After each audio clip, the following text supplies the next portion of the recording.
Houthi विद्रोहियों ने Israel को खत्म करने की ठान ली है। हूथी ने ठान ली है कि हमले का जवाब उससे बड़े हमले से दिया जाएगा। लेकिन इस बीच सवाल यह है कि हूथी विद्रोहियों के सामने क्यों नहीं टिक पा रही है इजरायली सेना। इजराइल का डिफेंस सिस्टम आयरन डोम और एरो जैसे प्रोग्राम क्यों हो गए कई बार फेल। आयरन डोम की ढाल भी टूट गई, एक मिसाइल जो बेन गुरियन एयरपोर्ट के पास जाकर गड़ गई और इजराइल कुछ नहीं कर पाया। हूथियों की लड़ाई केवल सैन्य नहीं, धार्मिक नहीं, राजनीतिक जज्बे से भी प्रेरित है, जिसका इजराइल को सामना करना क्यों लग रहा है चैलेंजिंग। इजराइल ने हूथियों के खिलाफ वायु हमले किए, लेकिन ये युद्ध को समाप्त नहीं कर पाए। हूथी फिर से तैयार हैं, क्यों दबाव कायम नहीं कर पा रहे हैं इजरायली। इन तमाम सवालों के साथ जानने की कोशिश करेंगे कि वजह क्या है कि इजराइल चाह कर भी हूथी का कुछ बिगाड़ नहीं पा रहा है। देखिए, सबसे पहले अगर युद्ध की नीति को समझें तो हूथियों की जो नीति है वो गुरिल्ला वॉर लड़ने की नीति है, यानी कि अटैक करो भाग जाओ, अटैक करो भाग जाओ, छुप कर वार करो। और इजराइल इस नीति का कोई मुकाबला नहीं कर पा रहा है। हूथी अटैक करते हैं, फिर टनल्स में घुस जाते हैं। हूथी एयर अगर स्ट्राइक्स की बात करें या जमीन पर लड़ाई की बात करें या समुद्र में लड़ाई की बात करें तो हर बार गुरिल्ला रणनीति अपनाते हैं, जिसमें इस वक्त इजरायली डिफेंस फोर्सेस पस्त नजर आ रही है, धराशायी नजर आ रही है, कुछ नहीं कर पा रही हैं, हताश नजर आ रही हैं। अगर इस संघर्ष की शुरुआत की बात करें, देखिए अक्टूबर 2023 में गाजा पर इजराइल की कार्रवाई के बाद यमन में ईरान समर्थित हूथी समूह ने इस भूमध्य क्षेत्र में अभियान तेज कर दिया था। खासकर मिसाइल से अटैक किए गए, ड्रोन हमलों के जरिए अटैक किए गए और ये जो टेंशन थी वो बढ़ती रही। फिर लाल सागर में अटैक होने लगे। देखिए, हूथियों ने इजराइल से जुड़े और भी कई अन्य जहाजों पर अटैक किया, एक एक करके उन्हें टारगेट करना शुरू किया। जैसे कि हम पहले भी कह चुके हैं कि हूथियों की पॉलिसी की अगर बात करें, अटैक करो छुप जाओ, अटैक करो भाग जाओ। और इसी तरीके से समुद्र में भी, रेड सी में भी इजरायलियों के कई जहाजों को अटैक किया गया, कई जहाजों पर हमला किया गया, जिससे कि उनके जो समुद्री कारोबार था उसको बहुत नुकसान हुआ। तेल परिवहन के जो मार्ग थे उसमें लागत बढ़ने लगी, कम्यूटिंग में बहुत ज़्यादा खर्चा होने लगा। और यही अमेरिका के साथ भी हूथी विद्रोहियों की ओर से किया गया था। ये कहानी बाद में समझाएंगे, लेकिन समझिए कि सीधी मिसाइल और ड्रोन हमले अगर किए जाएं तो हूथियों ने प्राइवेट और व्यावसायिक इलाकों में भी, जहां पर ट्रेड हुआ करता था, वहां उनको भी निशाने पर लेना शुरू कर दिया, उनको भी टारगेट करना शुरू कर दिया, जिससे कि इजराइल के अफ्रीकी एयरमार्ग जो थे और पर्यटन को बहुत असर पड़ा है। सबसे बड़ी बात ये, कम्यूटिंग का खर्चा बहुत ज़्यादा लगता है और न सिर्फ कम्यूटिंग का खर्चा बल्कि इतने बड़ी मात्रा में एयर स्ट्राइक करना, गोला बारूद असलहे टारगेट करना हूथियों पर, वो भी तब जब आपको पता नहीं है कि हूथी एग्जैक्टली हैं कहाँ, छुपे हुए हों। ये काफ़ी महंगा पड़ रहा था इजराइल को, इकोनॉमिक लिहाज से बहुत खराब था, भारी पड़ रहा था।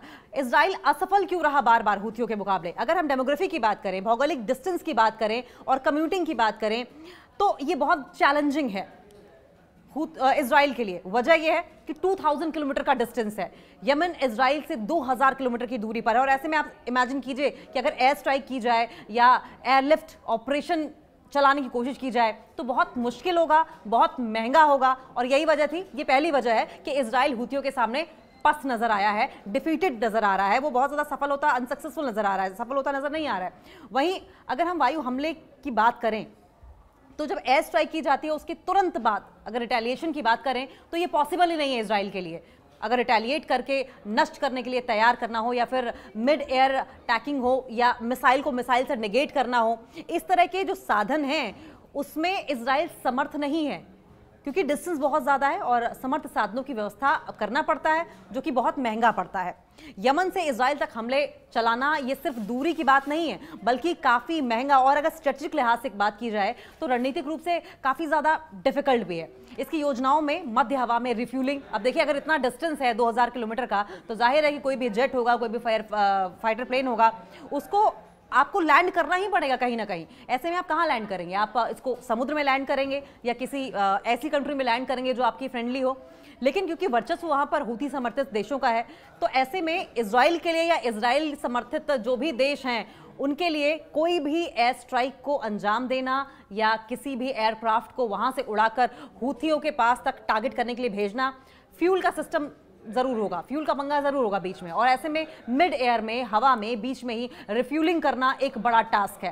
साथ साथ सीक्रेट डेटा कैसे वो किया जाए, सीक्रेट डेटा एक्यूमुलेट करने में इजराइल फेल रहा है, लॉजिस्टिक्स एक्यूमुलेट करके हूथियों पर अटैक करने में फेल रहा है।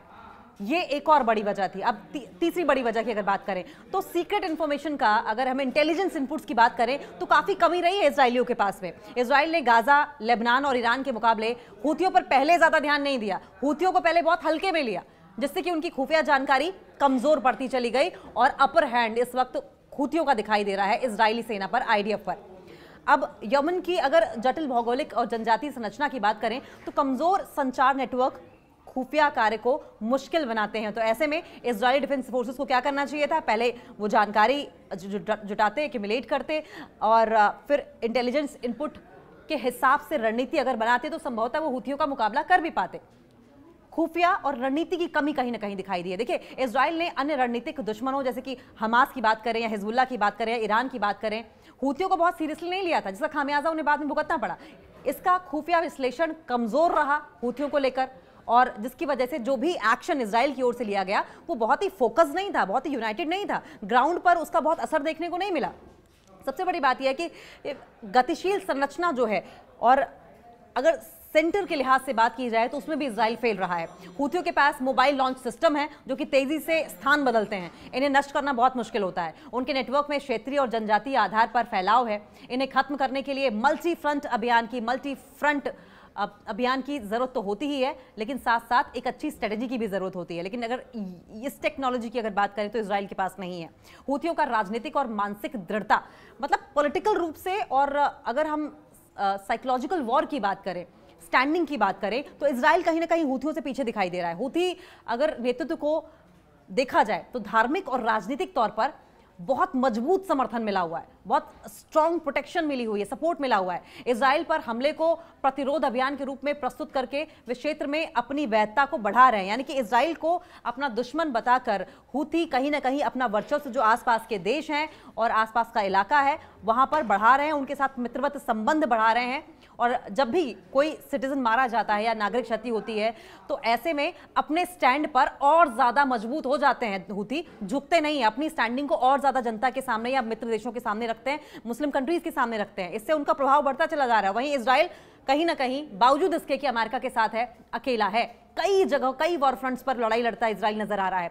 अब अगर एयर स्ट्राइक की बात करें, हवाई रक्षा प्रणाली की बात करें, तो उसमें असमर्थ दिखाई दे रहा है। और उसका आपने अभी भी एग्जाम्पल देखा होगा कि किस तरीके से इजरायली डिफेंस फोर्सेस का डिफेंस सिस्टम था आयरन डोम, इसके अलावा एरो और थार्ड जैसे उनके जो एडवांस डिफेंस सिस्टम्स रहे हैं, हूथियों की कुछ मिसाइलें बहुत ही सक्सेसफुली इनको टारगेट कर पाई हैं और वो उन्हें ना डिटेक्ट कर पाए ना निगेट कर पाए, टारगेट करके उन्हें गिरा दिया।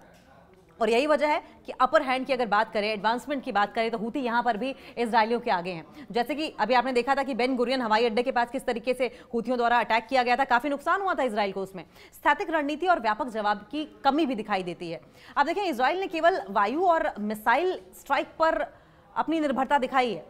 सबसे बड़ी बात यह है कि वायु और मिसाइल स्ट्राइक पर, यानी कि ग्राउंड से कोई लेना देना नहीं, और हो भी कैसे, डिस्टेंस इतना ज्यादा है, लगभग 2000 किलोमीटर का, और समुद्र में नाक में दम किया हुआ है हूथियों ने इजरायलियों के।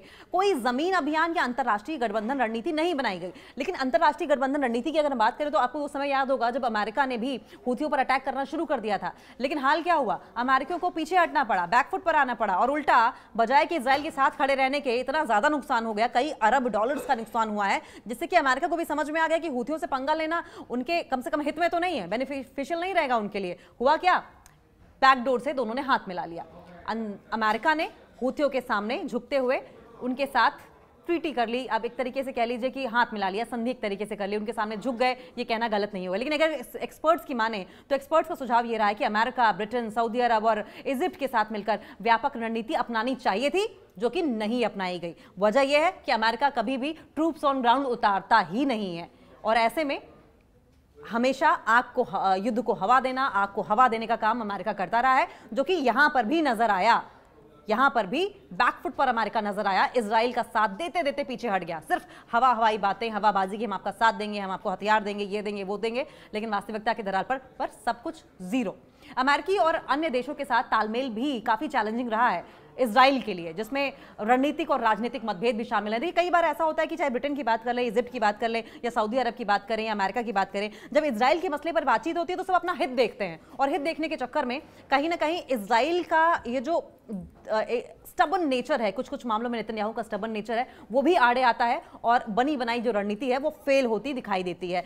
राजनीतिक मतभेद खुलकर सामने आते रहे हैं, और इसके अलावा एक और कारण यह है कि आर्थिक प्रभाव और रणनीतिक परिणाम जो हैं वो ढंग से सामने नहीं आ पा रहे हैं। हूथियों के हमलों ने इजराइल के न सिर्फ पर्यटन को तबाह कर दिया है, आर्थिक गतिविधियों को तबाह किया है, वहां के पोर्ट्स, बंदरगाह संचालन को भी बहुत बुरी तरीके से प्रभावित किया है, जिससे कि वहां की इकोनॉमी को काफी असर पड़ा है, उनकी इकोनॉमी को काफी नुकसान हुआ है। इन हमलों ने इजराइल की सैन्य शक्ति की धारणा को बड़ा चैलेंज किया है, जो उनकी मिलिट्री पावर है, क्योंकि इजराइल को जाना जाता था ढूंढ कर, घर में घुसकर, कई साल तक पीछा कर कर अपने दुश्मन को मारने के लिए जाना जाता था। लेकिन अब जिस तरीके की इस वक्त रणनीति इजराइल की ओर से अपनाई जा रही है, ऐसे में सवाल उठने लगे हैं उनकी मिलिट्री पावर को लेकर भी। उनकी मिलिट्री पावर की जो धारणा थी, वो चैलेंज उसको दिया है हूथियों ने। जो इमेज बनी हुई थी इजराइल की कि घर में घुसकर ढूंढकर कई सालों बाद मारते हैं, इसको चैलेंज कर दिया है, उस इमेज पर क्वेश्चन मार्क लगा दिया है हूथियों ने, जबकि अन्य ठिकानों पर उसने श्रेष्ठ कार्य किए हैं। देखिए, टेक्नोलॉजी की अगर बात करें या हम साइकोलॉजिकल कैपेबिलिटीज की बात करें, तो हूथियों ने विमान और मिसाइल हमले लगातार तेज किए हैं। लगातार एयर अटैक्स किए जाते हैं, एयर स्ट्राइक्स की जा रही हैं, मिसाइलों से अटैक किया जा रहा है, और उनके हमलों से अर्थव्यवस्था काफी इजराइल की प्रभावित हुई है, इकोनॉमी बहुत ज्यादा डैमेज हुई है। जबकि उनकी मनोवैज्ञानिक जुझारूपन की अगर बात करें तो इजराइल की सैन्य प्रतिष्ठा को काफी चुनौती भी दी है, यानी कि मनोवैज्ञानिक रूप से काफी अड़ियल, जिद्दी आप अगर कहें तो हूथी इस वक्त दिखाई दे रहे हैं, जिन्होंने साफ तौर पर कई बार कहा है कि हम खून का बदला खून से लेंगे, अटैक का बदला अटैक से लेंगे, सर का बदला सर से लेंगे। और जिस तरीके से अभी हाल ही में उनके प्रधानमंत्री को मार दिया गया, तो और ज्यादा बदले की भावना से प्रेरित दिखाई दे रहे हैं, इंस्पायर्ड दिखाई दे रहे हैं हूथी। रणनीतिक एक तरफा कार्रवाई का बहुत ज्यादा अभाव दिखाई देता है।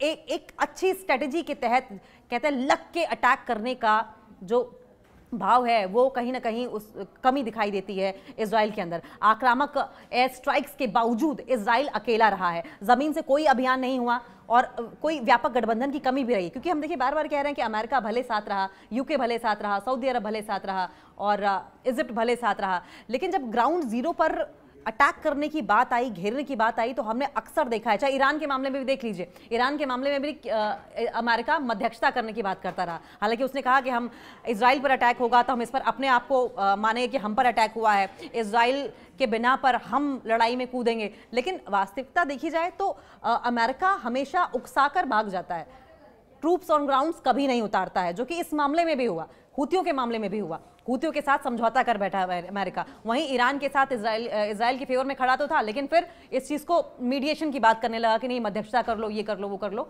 और व्यापक गठबंधन की कमी वहां भी दिखाई दी। ईरानी सहायता और राजनीतिक गठजोड़ की अगर बात करें तो ईरान ने हूथियों को सैन्य उपकरणों को, जो भी मिलिट्री अप्लायंसेस थे, मिलिट्री इक्विपमेंट्स थे, और ट्रेनिंग और इकोनॉमिक सपोर्ट के जरिए मजबूत किया है बहुत ज्यादा इन्हें। और ये जो अलायंस है उन्हें एक जन आंदोलन जैसा सामूहिक सम्मान और रणनीतिक गहराई देता है, और इस सम्मान की बदौलत ही ये जो रिस्पेक्ट, जो एक्सेप्टेंस मिल रही है हूथियों को उस इलाके में, आसपास के देशों में, यही कहीं ना कहीं उनकी मोटिवेशन बन रही है इजराइल के खिलाफ लड़ाई लड़ने में। रणनीतिक समाधान की बहुत ज्यादा आवश्यकता है, इस टाइम पे बहुत ज्यादा जरूरत है। कई एक्सपर्ट्स का ये कहना है कि सैन्य कार्रवाई अकेले समस्या का समाधान नहीं होती है, राजनीतिक समझौता बहुत इंपॉर्टेंट फैक्टर है, खासकर गाजा में जो टेंशन है उसको शांत करने को लेकर एक टिकाऊ समाधान निकालने की कोशिश की जानी चाहिए, और ये समाधान हो भी सकता है। यमन के हूथी विद्रोहियों और इजराइल के बीच लड़ाई तेज हो सकती है। अपने पीएम और कई सीनियर अधिकारियों की इजरायली हमलों में मौत के बाद हूथियों ने इसका बदला लेने की कसम खाई है। यमन में हूथी विद्रोहियों द्वारा अभी हाल ही में आपने देखा था किस तरीके से यूएन के 11 ऑफिसर्स की गिरफ्तारी ने पूरे इंटरनेशनल कम्युनिटी को चौंका दिया था, और यह घटना यमन में चल रहे सिविल वॉर, गृह युद्ध और अंतर्राष्ट्रीय शांति के जो तमाम प्रयास थे उनके संदर्भ में बहुत इंपॉर्टेंट है।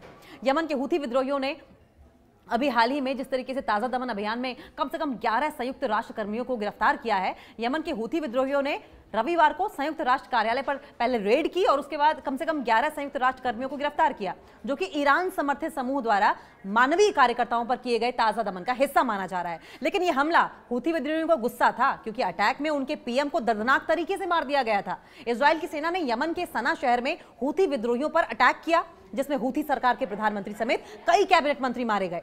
हमले में हूथी सरकार के पूरे प्रशासन का सफाया हो गया। वहीं नए कार्यवाहक प्रधानमंत्री भी अब अपॉइंट कर दिए गए हैं, नियुक्त कर दिए गए हैं। इस हमले के बाद हूथी नेताओं ने इजराइल के खिलाफ बदले की भावना, प्रतिशोध की धमकी दी। उन्होंने कहा कि हमला कायराना था और इसके जवाब में हूथी समूह इजराइल पर हमले बढ़ाने का इरादा रखता है, यानी कि अब और अग्रेसिव दिखाई देगा हूथी इजराइल को लेकर हूथी विद्रोही समूह की इजराइल के खिलाफ प्रतिशोध की योजना बहुत पहले से ही है, लेकिन अब उनके प्रधानमंत्री और कई मंत्रियों को मारे जाने के बाद इस आग को और भड़का दिया है इजराइल ने। ईरान के समर्थन और क्षेत्रीय राजनीति के साथ जुड़ी हुई उनकी जो, अगर हम मिलिट्री रिस्पांस की बात करें तो बैलिस्टिक मिसाइलों और ड्रोन हमलों के रूप में और ज्यादा अग्रेसिव तरीके से अटैक्स इजराइल पर किए जा सकते हैं। इजराइल के खिलाफ एक गंभीर चुनौती बन सकती है हूथी, और इस पूरे अगर इंसिडेंट को देखें, इस पूरे घटनाक्रम को देखें तो ये रीजनल इंस्टेबिलिटी को और ज्यादा बढ़ा सकता है और यमन जैसे संकटग्रस्त देशों में और ज्यादा मानवीय संकट गहरा कर सकता है। और अगर हम हूथी विद्रोहियों के दृष्टिकोण की बात करें तो बहुत ज्यादा कठोर और आक्रामक है, बहुत ज्यादा अग्रेसिव तरीके से इस वक्त वो कदम उठाते दिखाई दे रहे हैं। उनका मानना यह है कि इजराइल की कार्रवाई मुस्लिम दुनिया के लिए खतरे के समान है और ऐसे समय में जब मुस्लिम देशों के बीच एकजुटता की आवश्यकता है, हूथी विद्रोही अपने बात के अनुसार, अपने वचन के अनुसार, अपनी स्टैंडिंग के अनुसार युद्ध की स्थिति में इजराइल के खिलाफ हर हाल में खड़े दिखाई देंगे। उनका यह बयान न केवल गाजा की स्थिति से संबंधित है बल्कि ये पूरे मिडिल ईस्ट और उत्तरी अफ्रीका में मुस्लिम देशों के बीच एकजुटता की आवश्यकता को भी दिखाता है। इस बयान का मुख्य उद्देश्य मुस्लिम देशों को जागरूक करना है और एक साथ एक मंच पर लेकर आना है, इकट्ठा होने के लिए आह्वान करना है। हूथी विद्रोहियों की अगर बात करें, देखिए उनके अगर बयानों की बात करें, पिछले 2-3 सालों की बात अगर आप करें, कुछ बयानों पर नजर डालेंगे और समझेंगे कि किस तरीके से वो इजराइल को लेकर और ज्यादा अग्रेसिव होते चले जा रहे हैं। हूथी विद्रोहियों का इजराइल को हालिया बयान और हमलों का संदेश जो है वो हमेशा से स्पष्ट रहा है, बहुत साफ रहा है, इजराइल के खिलाफ रहा है। उनका ये कहना था कि इजराइल के खिलाफ उठने वाली आवाजें सिर्फ फिलिस्तीनी लोगों की नहीं है बल्कि ये पूरे इस्लामिक जगत का सवाल है। ये संघर्ष अब केवल क्षेत्रीय नहीं बल्कि वैश्विक बनता चला जा रहा है। तो हूथियों ने ये जो फिलिस्तीन के खिलाफ इजराइल की लड़ाई थी उसे पूरे मुस्लिम जगत की लड़ाई बना दी थी और कहा था कि ये पूरे विश्व का सवाल बनता चला जा रहा है और हूथी विद्रोही इस संघर्ष में सक्रिय रूप से, बहुत ही एक्टिव तरीके से शामिल होंगे, इस बात की धमकी दी गई थी। तो ये बयान अब इस्लामिक देशों के बीच में एकजुटता और समर्थन की आवश्यकता को उजागर करता है, खासकर उन सिचुएशंस में जब मुस्लिम दुनिया को ये लगता है कि इजराइल का प्रभाव जो है वो बढ़ता चला जा रहा है। ऐसे में हूथी विद्रोही मुस्लिम देशों को एक साथ लाने का काम कर रहे थे, ये कम से कम परसेप्शन गया। हूथी विद्रोहियों का दृष्टिकोण बहुत कठोर है, ये तो है ही, लेकिन इसके अलावा हम आपको ये भी बताएं कि हूथी विद्रोही लगातार इस बात को लेकर क्लियर दिखाई दिए हैं कि स्टैंडिंग हूथियों की चाहे जो भी रही हो, लेकिन इजराइल के खिलाफ वो काम करना नहीं छोड़ेंगे। न सिर्फ इतना बल्कि आपको ये भी बताएं कि लगातार कई वॉर फ्रंट्स पर जूझ रहा है इजराइल और ऐसे में इसी बात का फायदा हूथी उठाना भी चाहते हैं। जैसे कि हम पहले भी बार बार कह रहे थे कि पॉलिसी मेकिंग को लेकर, स्ट्रेटेजी मेकिंग को लेकर कहीं ना कहीं ईरान की तरह या हिजबुल्लाह की तरह या हमास की तरह लेबनान में जो डिफेंस पॉलिसीज बनाई गई हैं, कहीं ना कहीं हूथियों को कम आंका इजराइल ने और इसका खामियाजा है कि इजराइल को भुगतना पड़ रहा है।